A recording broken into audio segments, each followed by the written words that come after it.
அனைவருக்கும் வணக்கம். விண் தமிழ் மூலம் இனிமையான தமிழ் இலக்கணத்தை எளிமையான முறையில் கற்கலாம் வாருங்கள். இந்த பகுதியில நம்ம என்ன பார்க்க போறோம் அப்படின்னா, வல்லினம் மிகுமிடங்களுடைய தொடர்ச்சிய தான் பார்க்க போறோம். கடந்த பகுதியில 4 வீதிகள் பார்த்தோம் இல்லைங்களா? இந்த பகுதியில அதனுடைய தொடர்ச்சியான 5ஆம் வீதி தான் பார்க்க போறோம். வாங்க பகுதிக்குள்ள போகலாம். அதாவது 5ஆம் விதி என்ன அப்படின்னா, அங்கே, இங்கே, எங்கே என்னும் சொற்களின் பின் வரக்கூடிய வல்லினம் மிகாது அப்படின்றது தான் 5ஆம் விதி. அங்கே கூட்டல் பார், அங்கே பார். எங்கே கூட்டல் சென்றாய், எங்கே சென்றாய். இப்போ நிலைமொழியில அங்கே, எங்கே அப்படின்ற வார்த்தைகள் வந்திருக்கு. இப்போ வருமொழியில வல்லினம் வந்திருந்தாலும் அந்த வல்லெழுத்துக்கள் மிகுந்து வரவில்லை. அதுதான் 5ஆம் விதி. 6ஆம் விதி என்ன பார்த்தீங்கன்னா, ஆ, ஏ, ஓ, யா என்னும் வினா எழுத்துக்களின் பின் வல்லினம் மிகாது. வினா எழுத்துக்கள்னா என்ன நமக்கு தெரியும்னு நினைக்கிறேன் இல்லைங்களா? Question letters. இப்போ கொஸ்டின் லெட்டர்ஸா இத பார்க்குறாங்க. ஏ அப்படின்னா ஒரு கொஸ்டின் அதுல வருது ஏன், யார், ஆ, அவளா, நீயா அப்படின்றது அந்த ஆ சவுண்ட்ல முடியுது. இதெல்லாம் ஒரு கொஸ்டின நமக்கு வினாவை நமக்கு உணர்த்துவதாக இருக்கக்கூடிய இந்த எழுத்துக்கள்லாம் வினா எழுத்துக்கள். இப்போ இந்த வினா எழுத்துக்களுக்கு பின்னாடி வரக்கூடிய அந்த வல்லினம் மிகுந்து வராது அப்படின்றது தான் இந்த விதி. நீயா, நீயா கூறினாய்.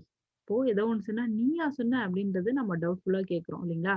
இப்போ நீயா அப்படின்றது இங்க ஆ அப்படின்ற ஈ கூட்டல் ஆல ஆ அப்படின்ற வினா எழுத்து இருக்கு. அப்ப யா அப்படின்ற வினா எழுத்தும் அங்க இருக்கு. அப்ப நீயா கூறினாய். அப்போ வினா எழுத்து பிளஸ் வல்லினம் வந்திருந்தாலும் அங்க வல்லினம் மிகுந்து வரவில்லை. இப்போ அவளா படித்தாள். அவளா இவ்ளோ படிச்சா? அவ படிக்கவே மாட்டாளே! அவளா இப்படி படிக்கிறா? தமிழ் இப்போ படிக்க ஆரம்பிச்சுட்டாளா? அப்ப அவளா படித்தாள்? அப்படின்னு நம்ம கேட்கும்போது, அதுவும் ஒரு கொஸ்டின் வேர்ட்ஸ் தான் நமக்கு கிரியேட் பண்ணுது இல்லைங்களா? அப்போ அவளா அப்படின்றது ஆ. இங்க வினா எழுத்து வந்திருக்கு. வருமொழியில பார்த்தீங்கன்னா, வல்லினம் வந்திருக்கு. ஆனா வல்லினம் மிகுந்து வரலை. வல்லினம் வந்தாலும் அப்ப இந்த வினா எழுத்துக்கள் நிலைமொழியில வரும்பொழுது, வறுமொழி வல்லினம் வந்தாலும் அதை நம்ம மிகுத்து எழுதக்கூடாது அப்படின்றது தான் இந்த 6ஆம் விதி. 7வது விதி என்ன அப்படின்னா, சிறிய மற்றும் பெரிய அப்படின்னு சொற்களுக்கு பின் வல்லினம் மிகாது.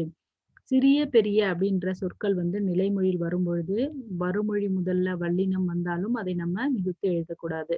உதாரணம் பாருங்க, சிறிய கூட்டல் புத்தகம், சிறிய புத்தகம். அது அப்படியே தான் வருது.